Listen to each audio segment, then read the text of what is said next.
The morning fog rolled across the cobblestones of Windsor Castle's outer courtyard like a gray blanket, muffling the sounds of the early shift change.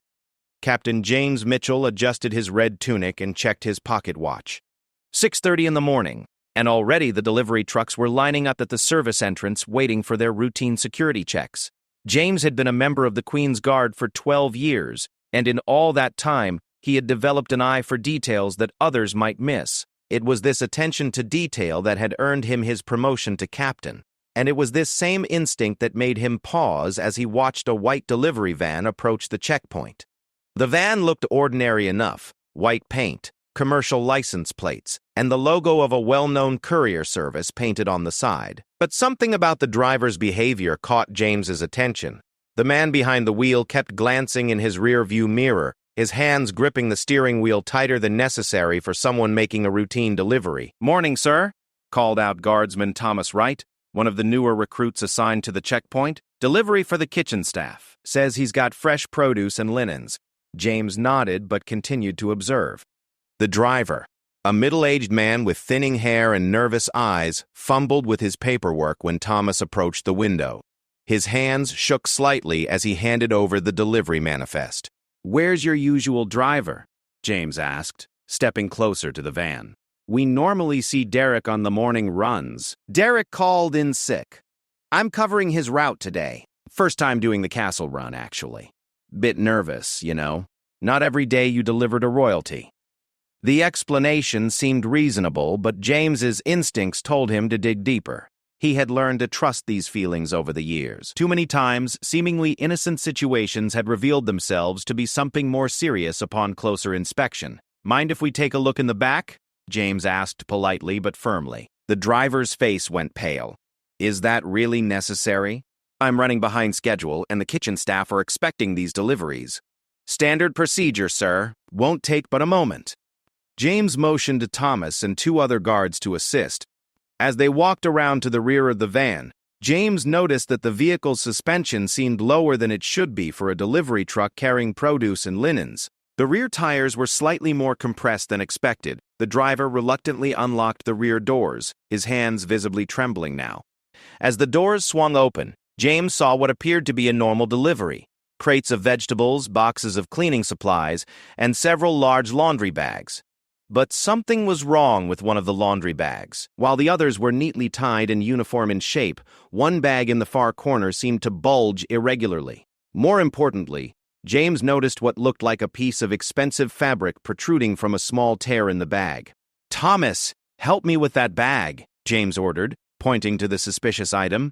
As they lifted the heavy bag from the van, James felt something hard and angular inside that definitely wasn't laundry. The bag was much heavier than it should have been, and when they set it down on the ground, he could see more clearly that the expensive-looking fabric was actually part of a garment.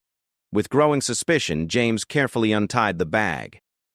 What he found inside made his blood run cold. Wrapped in what appeared to be hastily gathered linens was an elegant coat, but not just any coat. The garment was made of the finest wool, with intricate embroidery and buttons that gleamed like real gold. The second is the trick. More shocking still, the coat was torn and stained with what looked suspiciously like blood. James's heart began to race as he recognized the style and quality of the garment. This wasn't something an ordinary person would own. The craftsmanship, the materials, the cut, everything about it screamed of royal provenance. "Sir," Thomas whispered, his voice barely audible, "is that what I think it is?" James didn't answer immediately. He was too busy examining the coat more closely, his mind racing through the implications of what they had discovered. The embroidery was exquisite, featuring symbols that he recognized from his years of service. The buttons bore a particular crest that made his stomach drop. "Where did you get this?" James demanded, turning to face the driver who had gone from pale to completely white. "I don't know what you're talking about," the man stammered. "I just pick up the bags from the depot and deliver them." "I don't look inside." But his denial rang hollow. The man's nervous behavior, his unfamiliarity with the route, and now this discovery all pointed to something far more serious than a simple delivery mix-up. James signaled to his men, and within seconds the driver found himself surrounded by armed guards. "I'm going to need you to step out of the vehicle, sir." Slowly. As the guards secured the driver, James continued his examination of the coat. The bloodstains were still fresh, probably no more than a few hours old. The tears in the fabric looked deliberate, as if the garment had been damaged in a struggle. Most disturbing of all, James found a small embroidered monogram hidden near the inside collar. The letters were elegant and precise, worked in gold thread that matched the buttons. When he saw what the monogram said, his hands began to shake. The letters spelled out a name that every member of the Queen's Guard knew by heart, a name that belonged to someone who should have been safe within the castle walls at this very moment. "Thomas," James said, his voice urgent now. "Radio the duty sergeant immediately. We need a full security sweep of the royal quarters, and we need it now." "Sir, what should I tell them?" James looked down at the blood-stained coat in his hands, then back at the detained driver who was now openly sweating despite the cool morning air. "Tell them we may have a situation involving Princess Charlotte." The words hung in the air like a death sentence. Princess Charlotte, beloved daughter of Prince William and Kate, was supposed to be safely asleep in her quarters within the castle. She had attended a charity gala the previous evening and returned to the castle just after midnight, or so everyone believed. James's mind raced back through the previous evening's security reports. Charlotte had indeed returned from the gala, accompanied by her usual security detail. She had been escorted to her quarters, and the last security check at 2 in the morning had shown everything normal.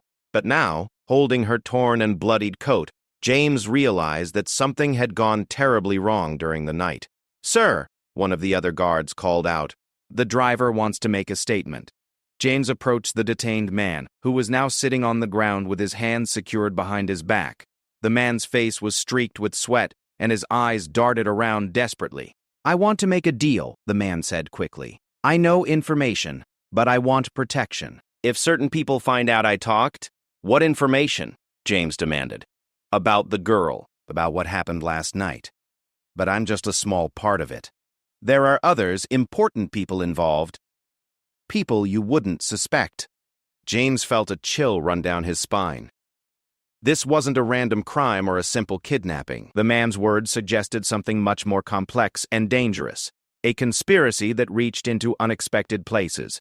Before James could respond, his radio crackled to life with urgent transmissions from the castle's main security center. "All units, we have a code red situation in the royal quarters. Princess Charlotte's room is empty, and there are signs of a struggle. I repeat, Princess Charlotte is missing." The confirmation of James's worst fears sent shockwaves through the assembled guards. Within minutes, the quiet morning routine had transformed into a full-scale emergency response. As sirens began to wail in the distance and additional security teams rushed to the scene, James continued to stare at the blood-stained coat in his hands. Whatever had happened to Princess Charlotte, this delivery van and its nervous driver were clearly connected. The man on the ground looked up at James with desperate eyes.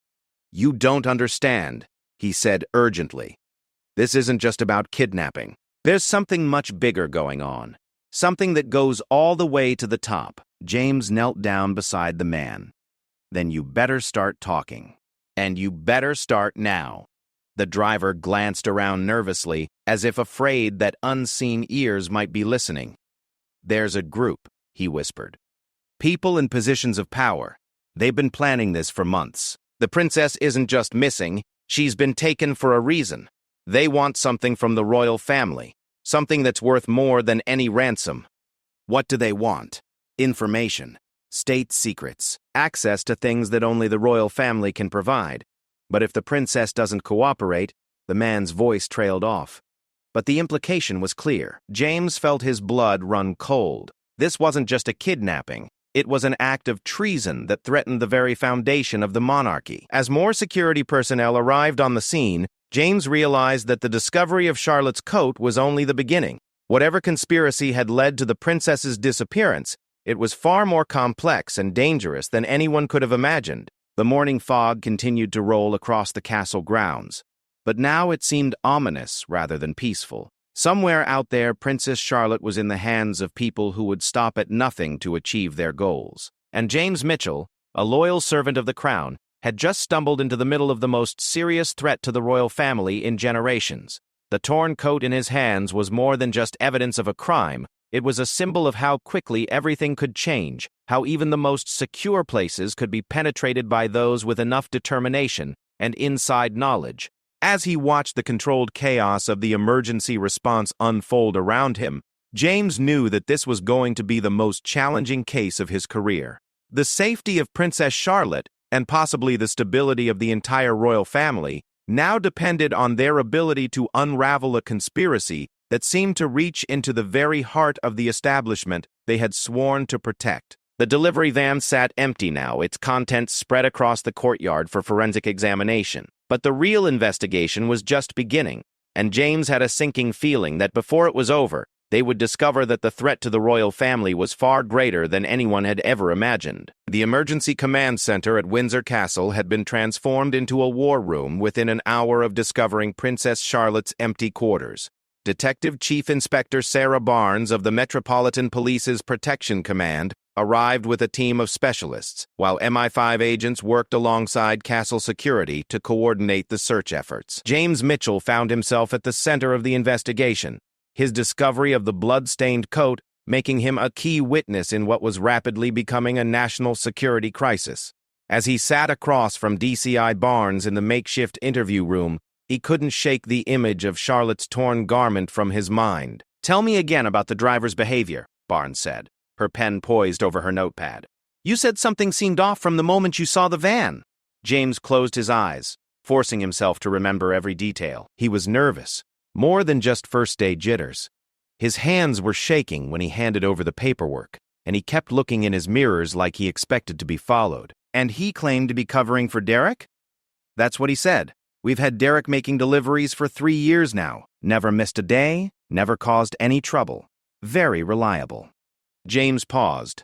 "I've already called his dispatch company. Derek called in sick this morning, just like the substitute said. But here's the strange part. When I asked to speak to Derek personally, they said he never came to the phone. His supervisor just took the message." Barnes made a note. "We'll need to check on Derek immediately." What about the substitute driver? Has he said anything more since his initial statement?" "He's asking for witness protection in exchange for information.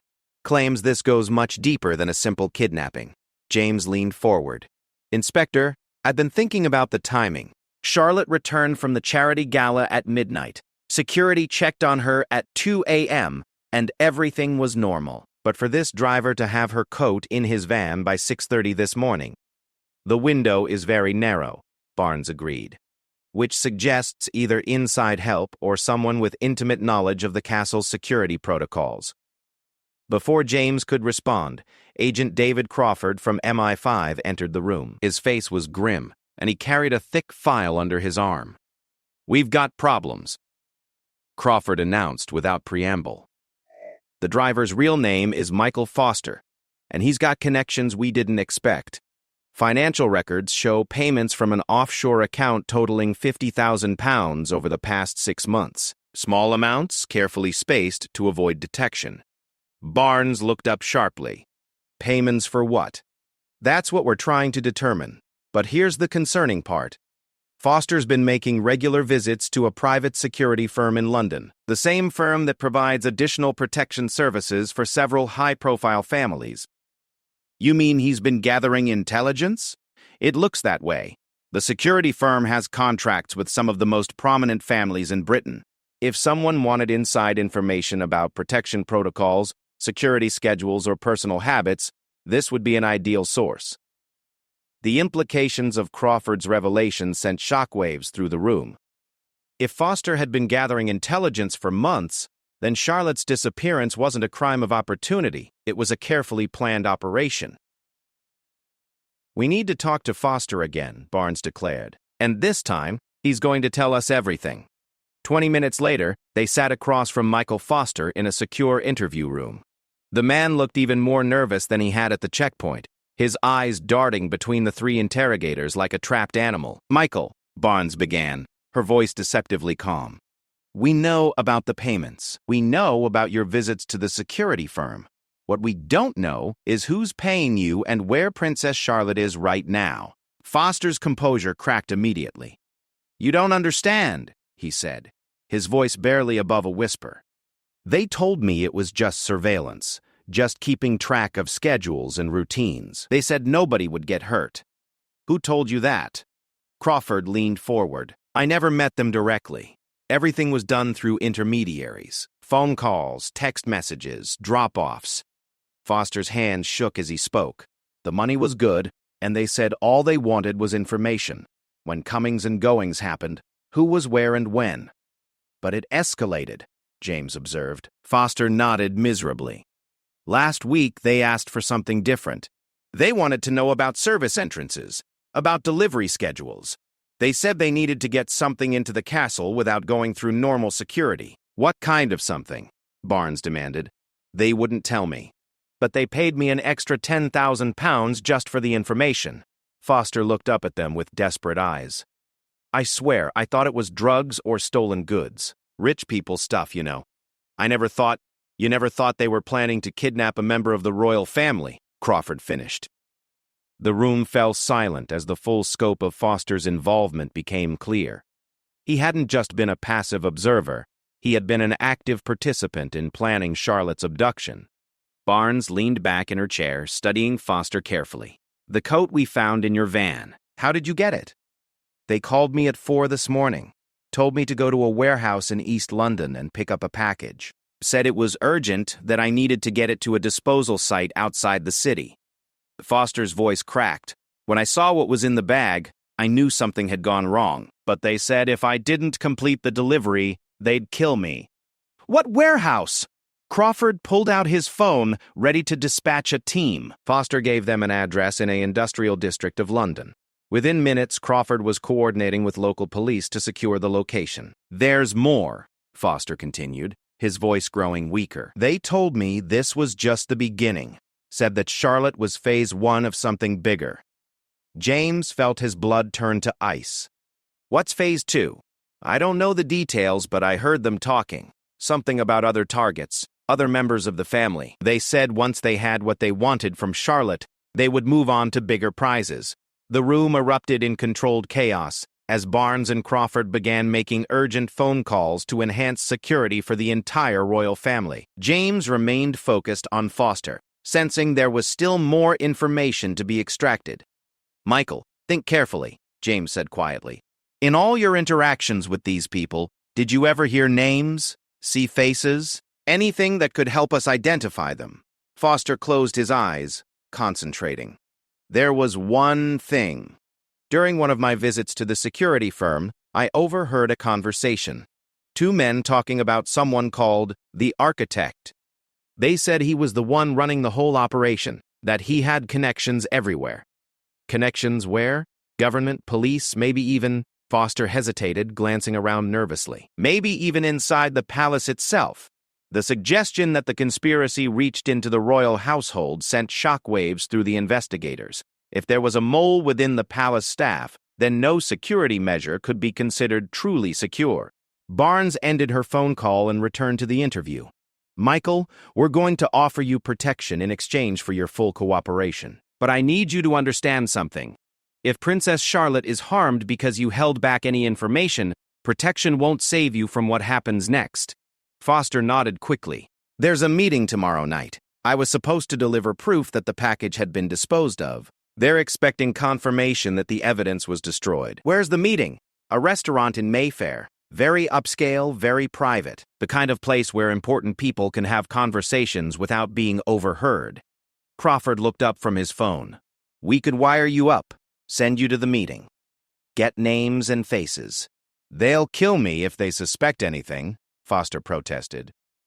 "They'll kill you anyway once this operation is complete," Barnes pointed out coldly. "Your only chance of survival is helping us stop them." As the interview continued, a clearer picture of the conspiracy began to emerge.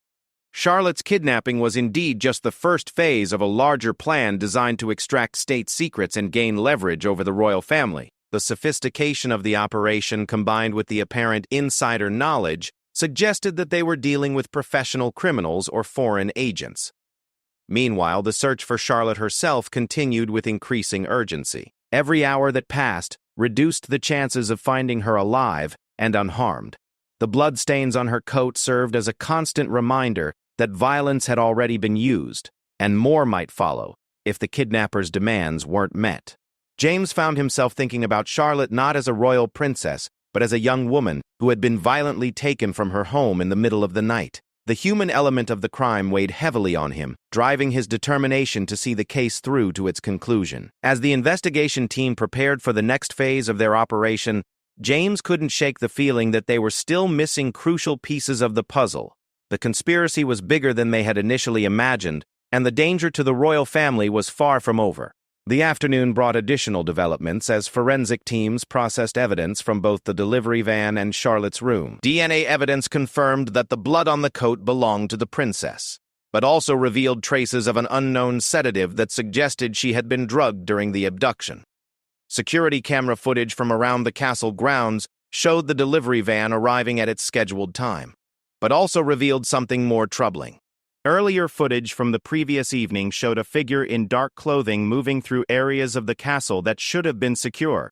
The figure was too distant and poorly lit to identify, but their movement pattern suggested familiarity with the castle's layout. This was not someone stumbling around in the dark. This was someone who knew exactly where they were going. "We have a serious problem," Crawford announced during an emergency briefing. The security breach happened from the inside. Someone with legitimate access helped plan and execute this operation. The revelation cast suspicion on every member of the castle staff, from senior administrators to cleaning crews. Background checks that had seemed routine just days before now took on critical importance as investigators looked for any connection to the conspiracy. James volunteered to review personnel files, his years of experience giving him insight into the daily routines and behavioral patterns of castle staff. As he studied photographs and employment records, he kept thinking about Foster's mention of the architect and wondering if this mysterious figure might be hiding in plain sight. The investigation had become a race against time, with Charlotte's life hanging in the balance and the security of the entire royal family at risk. As evening approached, James knew that the next 24 hours would determine whether they could unravel the conspiracy before it claimed more victims. The warehouse in East London stood like a monument to urban decay, its broken windows and rusted metal siding telling the story of Britain's industrial decline. As Detective Chief Inspector Barnes coordinated the tactical team's approach, James Mitchell couldn't help but wonder what horrors they might discover inside. The building had been abandoned for over a decade, according to local records, but recent surveillance showed signs of activity. Fresh tire tracks in the mud, new padlocks on doors that should have been rusted shut, and most telling of all, a faint electrical glow visible through one of the upper windows. Thermal imaging shows at least 3 heat signatures inside, reported Sergeant Collins from the tactical team. 2 on the ground floor, 1 upstairs.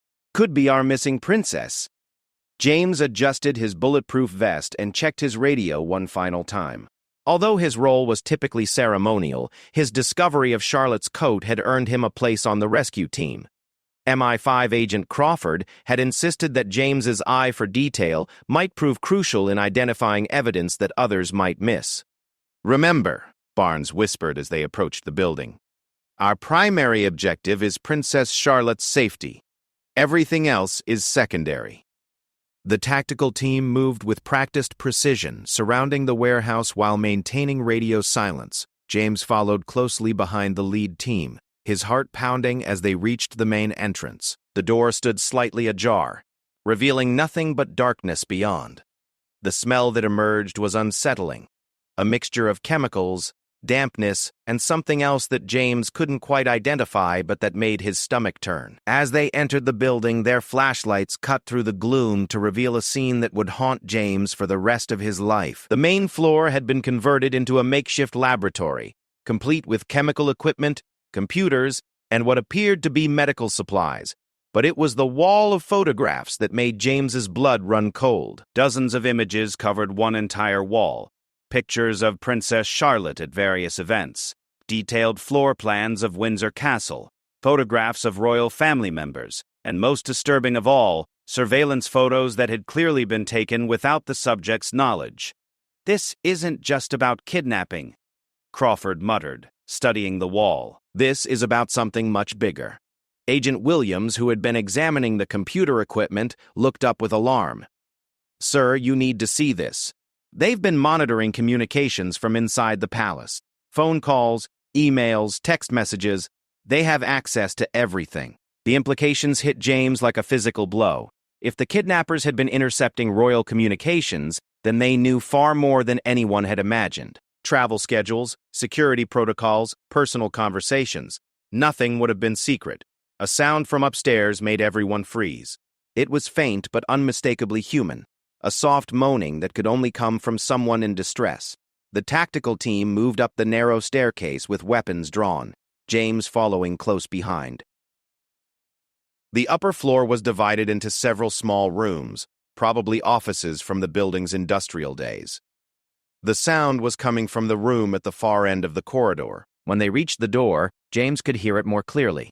Someone was definitely inside, and they were clearly in pain or distress. The tactical team leader counted down silently on his fingers, 3, 2, 1, and then kicked in the door. The room was small and windowless, lit only by a single bare bulb hanging from the ceiling. In the corner, tied to a chair and gagged, was a young woman with dark hair. But as James's eyes adjusted to the light, he realized with shock that it wasn't Princess Charlotte. "Derek," James whispered, recognizing the usual delivery driver. The man's face was bruised and swollen, his clothes torn and bloodied. He had clearly been beaten severely. As the team freed Derek and removed his gag, the man tried to speak but could only manage a hoarse whisper. They made me give them information," he gasped. "Everything about the delivery routes, the schedules, the security checks." "Where's Princess Charlotte?"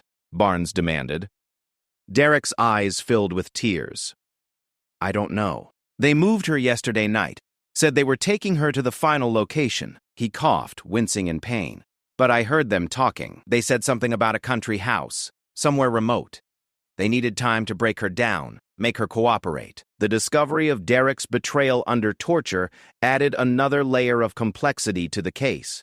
The delivery driver, whom James had known and trusted for years, had been forced to provide information that enabled Charlotte's kidnapping. "Derek, listen to me," James said gently, kneeling beside the injured man. "I know they hurt you, but we need to know everything you told them. Every detail could help us find the princess." Through painful gasps, Derek revealed the full extent of what he had been forced to disclose. Delivery schedules, security checkpoint procedures, guard rotation times, even personal details about individual guards that could be used to predict their behavior. "There's something else," Derek whispered. "One of the men, the one asking the questions. He knew things about the castle that I never told him. Details about the interior layout, about which rooms the royal family uses. He had inside knowledge." The confirmation of an insider threat sent shockwaves through the investigation team. Someone within the royal household was actively collaborating with the kidnappers, providing information that no outsider could possibly obtain. Agent Williams called out from the ground floor. "Sir, we've found something else. There's a hidden room behind the laboratory." As the team descended the stairs, James noticed additional details that painted a disturbing picture of the kidnappers' operation. The laboratory equipment wasn't just for show. Chemical residues and equipment configurations suggested that drugs were being manufactured on site. The hidden room that Williams had discovered contained even more troubling evidence. Maps of other royal residences, detailed files on security personnel, and most shocking of all, plans for additional kidnappings targeting other members of the royal family. "This is a systematic assault on the monarchy," Crawford observed, studying the files. "Charlotte is just the beginning. They're planning to take Prince George and Princess Catherine next." The scope of the conspiracy was far beyond anything they had imagined. This wasn't a criminal enterprise seeking ransom money. It was a coordinated attack designed to destabilize the royal family and extract state secrets through coercion.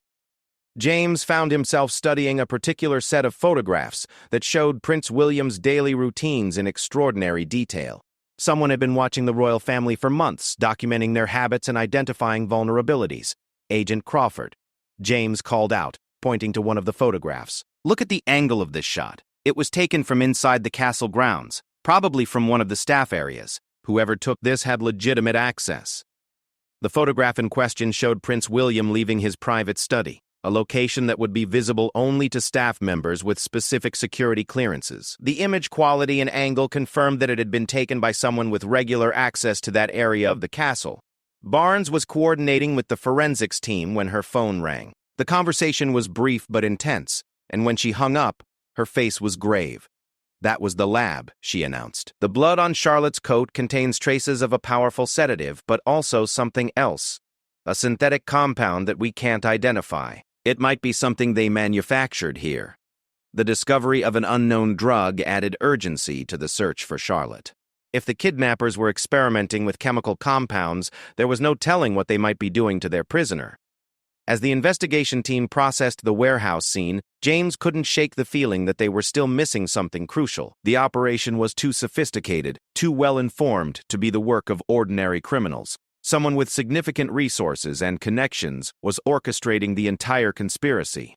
Agent Williams emerged from another search of the computer equipment with disturbing news. "They've been monitoring our investigation," he reported.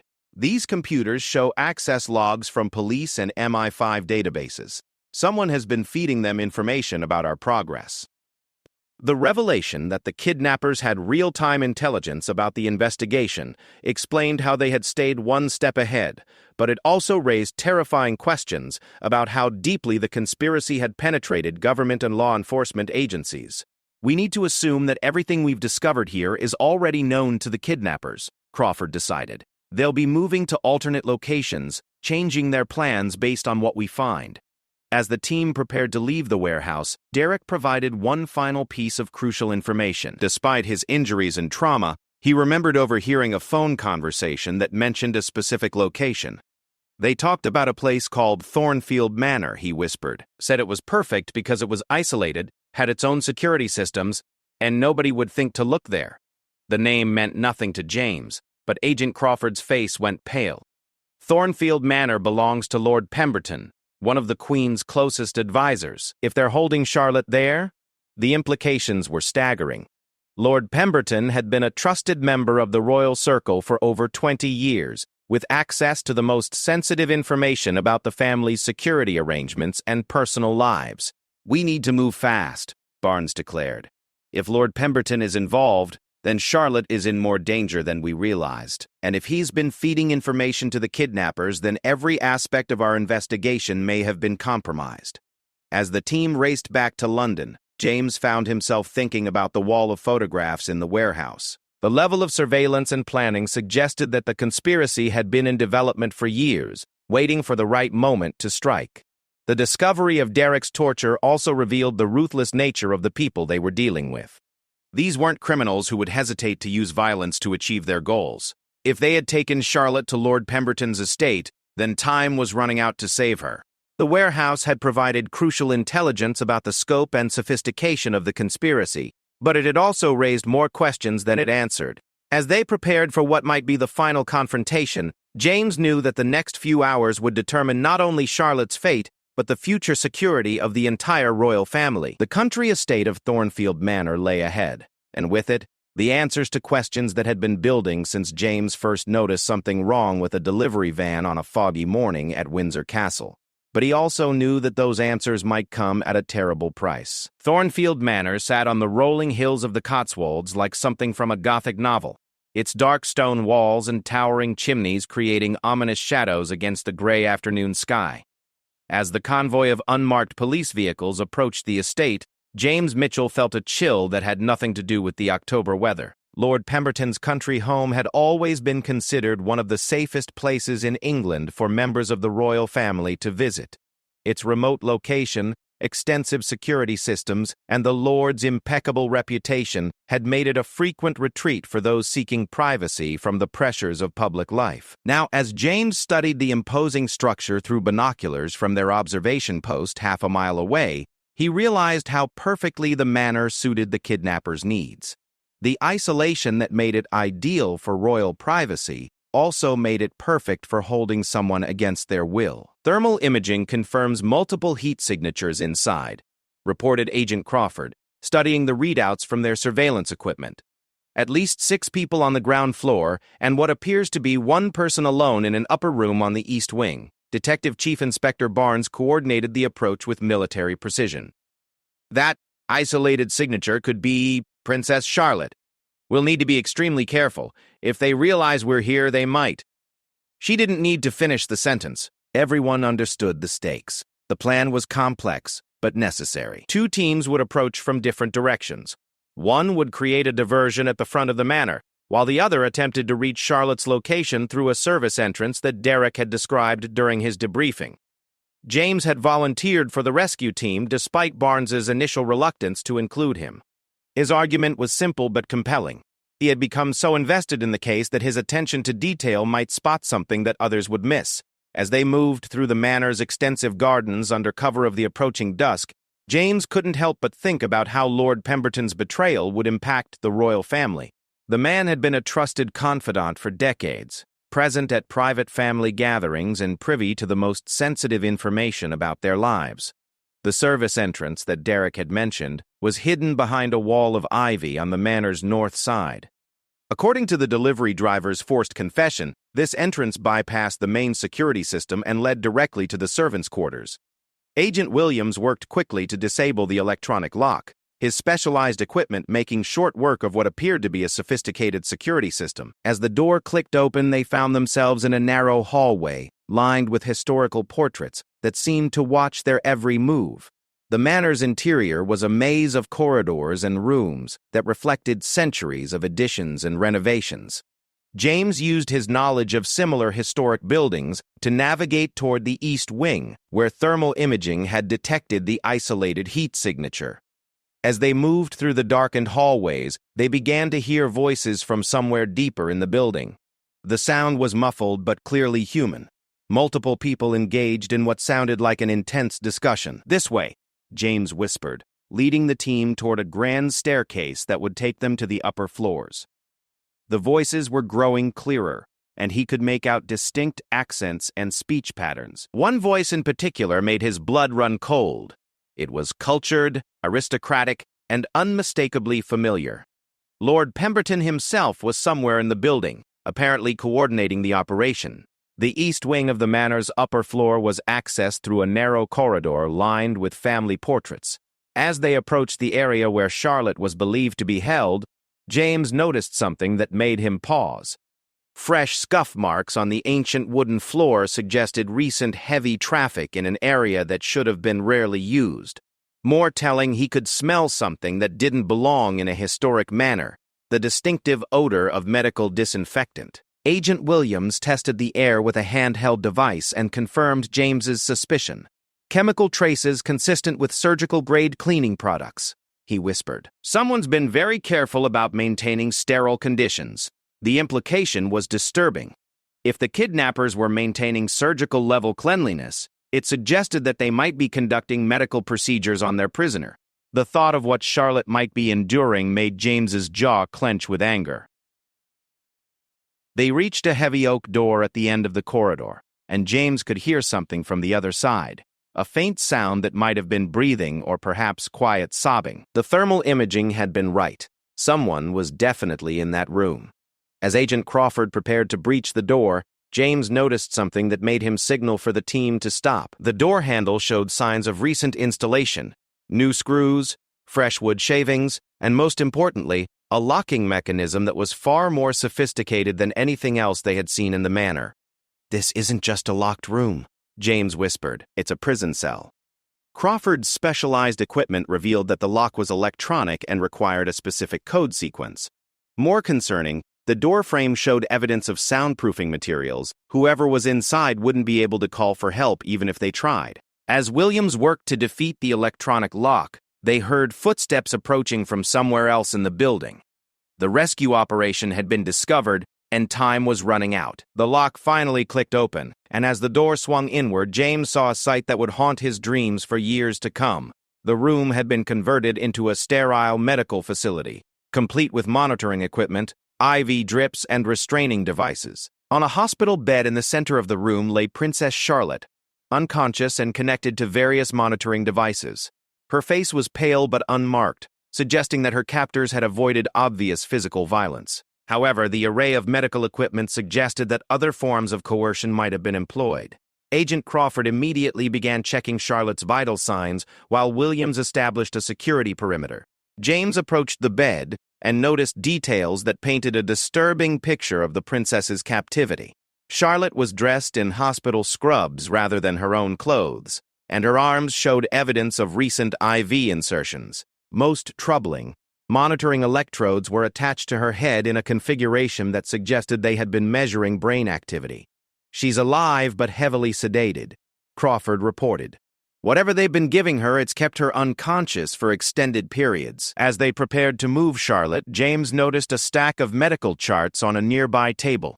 The documentation was extensive and disturbingly professional, detailing drug dosages, brain activity measurements, and psychological evaluation notes. The charts revealed that Charlotte had been subjected to experimental procedures designed to extract information while she was in a chemically induced suggestible state. The kidnappers hadn't just been holding her for ransom, they had been mining her mind for state secrets. "We need to get her out of here now," Barnes's voice crackled through their radio. "The diversion team has encountered heavy resistance. Lord Pemberton has professional security, and they're not going down easily." Lord Pemberton's voice was getting closer, and he was giving orders to what sounded like a substantial security force. "Seal the building," Pemberton commanded. "Don't let anyone leave. We're too close to completion to let these fools ruin everything now." The rescue team found themselves trapped between Charlotte's room and an approaching hostile force. The princess was too heavily sedated to walk, and carrying her through the manor's maze-like corridors while under fire would be nearly impossible.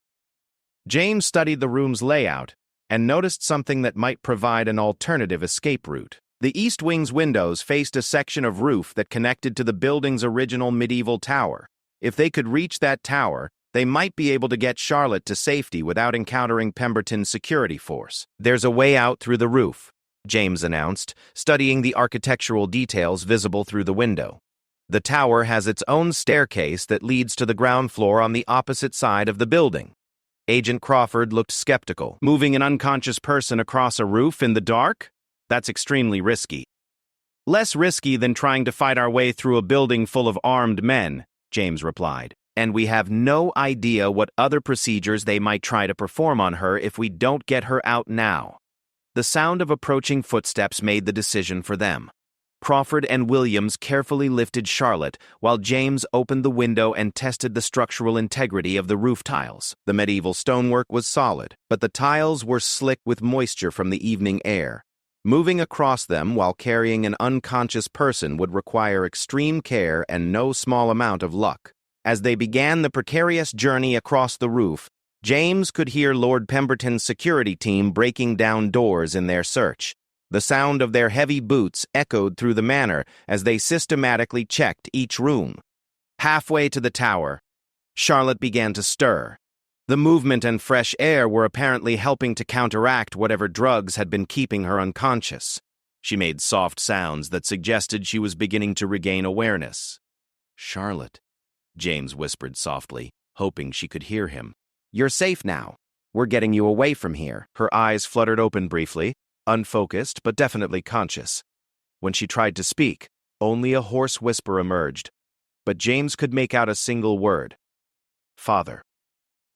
The word hit James like a physical blow. Even in her drugged state, Charlotte's first thought was for her family, the human element of their mission. A young woman desperate to return to her loved ones gave him renewed determination to see the rescue through. They reached the tower just as searchlights began sweeping the manor grounds. Pemberton's security force had discovered their escape route and was attempting to track their movement across the roof. The tower's medieval staircase was narrow and treacherous, but it provided cover from the searchlights. As they made their way down the ancient stone steps, Charlotte continued to regain consciousness, though she remained weak and confused. "Where am I?" she whispered, her voice stronger now but still slurred from the drugs. "You're safe," Crawford assured her. "We're taking you home." They reached the tower's ground floor exit to find that Barnes's diversion team had successfully drawn most of Pemberton's security force to the front of the manor. The path to their extraction point was clear, But James knew they had only minutes before the security team realized their mistake. As they carried Charlotte across the manor's gardens toward their waiting vehicles, James couldn't help but think about the medical charts they had found in her prison room. The conspiracy was far more sophisticated and dangerous than anyone had imagined, and Lord Pemberton's involvement suggested that it reached to the very heart of the British establishment. Behind them, Thornfield Manor blazed with lights as Pemberton's security force realized that their prisoner had escaped. Soon, sirens would fill the countryside as law enforcement agencies coordinated the largest manhunt in British history. But for now, Princess Charlotte was safe, and the conspiracy that had threatened the royal family was finally beginning to unravel. As they reached the extraction vehicles, James allowed himself a moment of satisfaction. His attention to detail on a foggy morning at Windsor Castle had ultimately led to saving a life and exposing a threat that could have destroyed the monarchy itself. The secure medical facility at St. Mary's Hospital buzzed with activity as Princess Charlotte underwent extensive examination to determine the full extent of what had been done to her during her captivity. James Mitchell waited in the corridor outside, exhaustion weighing heavily on his shoulders after 36 hours without sleep. 3 days had passed since the dramatic rescue at Thornfield Manor, and the investigation had expanded into one of the largest operations in British law enforcement history. Lord Pemberton remained at large, but his network was systematically being dismantled as investigators followed the trails of evidence discovered at both the warehouse and his estate. Detective Chief Inspector Barnes approached James with a steaming cup of coffee and a grim expression. "The medical team has completed their initial assessment," she said quietly. "The news is better than we feared, but still deeply disturbing." James accepted the coffee gratefully. What did they find? Charlotte was subjected to chemically induced interrogation sessions, but the drugs they used were designed to extract information without causing permanent damage. She'll make a full recovery, but it's going to take time for the psychological trauma to heal. The relief James felt was tempered by anger at what Charlotte had endured. The clinical, calculated nature of her treatment made it clear that her captors had viewed her as nothing more than a source of information to be exploited. "Has she been able to tell you anything about what they wanted from her?" James asked. Barnes nodded grimly. "State secrets, primarily. Details about government security protocols, information about her father's official duties, and most concerning of all, specifics about the royal family's personal relationships with foreign leaders." The scope of the intelligence that the kidnappers had been seeking confirmed James's growing suspicion that the conspiracy involved foreign agents. This wasn't just about money or domestic politics. It was about gathering information that could be used to compromise Britain's national security. Agent Crawford joined them in the corridor, carrying a thick file folder. "We've had a breakthrough in identifying the source of funding for the operation," he announced. "The £50,000 paid to Michael Foster was just the tip of the iceberg." James leaned forward with interest. "What did you find?" Financial forensics tracked the payments through a series of shell companies back to their original source. The money came from an account controlled by the Russian Foreign Intelligence Service. Crawford's expression was grave. This wasn't a criminal enterprise, it was a state-sponsored intelligence operation. The revelation that Russia was behind Charlotte's kidnapping sent shockwaves through the investigation team. The implications for British-Russian relations were staggering, but more immediately it explained the sophistication and resources that the conspiracy had demonstrated. "How deep does this go?" Barnes asked. "We're still uncovering the full scope, but it appears that Lord Pemberton has been a Russian asset for at least 5 years. His position gave him access to an incredible amount of sensitive information about the royal family, government officials, and state security protocols." James thought back to his years of service at Windsor Castle and all the times he had seen Lord Pemberton moving freely through areas that were restricted to most visitors. The man's betrayal represented not just a personal violation of trust, but a massive security breach that had put the entire royal family at risk. "What about the other targets they mentioned?" James asked. "The plans we found suggested they intended to kidnap other family members." Crawford consulted his notes. Prince George and Princess Catherine were indeed the next targets. The operation was designed to systematically compromise the royal family by extracting state secrets from each member. The information would then be used to blackmail the government or sold to hostile foreign powers. The methodical nature of the plan made James's blood run cold. The kidnappers hadn't been interested in ransom money or political statements. They had been building a comprehensive intelligence database that could be used to undermine British sovereignty for years to come. Dr. Sarah Whitmore, Charlotte's attending physician, emerged from the princess's room with a cautiously optimistic expression. "She's asking to see whoever led the rescue operation," she informed them. Her memory of the events is still fragmented, but she's determined to thank the people who saved her. James felt a moment of nervousness as he entered Charlotte's hospital room.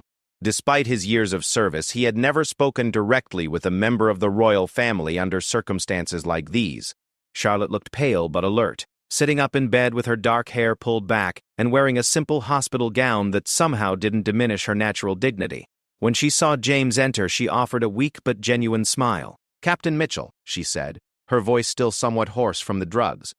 "They tell me you're the one who first realized something was wrong." "Your Highness," James replied, unsure of the proper protocol for the situation. "I was just doing my duty." "Your duty saved my life," Charlotte said firmly. "If you hadn't noticed something wrong with that delivery van, if you hadn't insisted on searching it," she paused, clearly emotional. "I don't want to think about what might have happened." James found himself deeply moved by the princess's gratitude. Despite everything she had endured, her first concern was expressing appreciation to those who had helped her. "Can you remember anything about your captivity that might help us understand what they were after?" James asked gently. Charlotte closed her eyes, concentrating. "They asked me about Father's work, about meetings I might have overheard. They seemed particularly interested in discussions about defense arrangements and international treaties." She opened her eyes and looked directly at James. "They knew things about our family that outsiders shouldn't know. Personal details, private conversations. The confirmation that the kidnappers had inside information aligned with everything the investigation had discovered about Lord Pemberton's involvement. The man's position had given him access not just to official state business, but to the private lives of the royal family. There's something else," Charlotte continued. "One of the men mentioned that this was just the beginning of a larger operation. He said there were plans in motion that would reshape the balance of power in Europe." The grandiose language suggested that Charlotte's kidnapping was part of a broader Russian intelligence initiative designed to destabilize Western governments through the systematic compromise of key political figures. Dr. Whitmore returned to check on her patient, bringing news that Charlotte would be able to return to Windsor Castle within a few days. "The physical effects of the drugs will wear off completely, but we recommend counseling to help process the psychological trauma." As James prepared to leave, "Captain Mitchell, there's one more thing. During the rescue, when I was barely conscious, I heard you mention my father. I want you to know that hearing a familiar voice, knowing that someone cared enough to risk their life for mine." She paused, searching for the right words. "It gave me hope when I thought all hope was lost." The emotional weight of Charlotte's words stayed with James as he left the hospital and returned to Windsor Castle. The investigation was far from over, but the princess's recovery marked the beginning of the end for the conspiracy that had threatened the royal family. Over the following weeks, the full scope of the Russian operation became clear.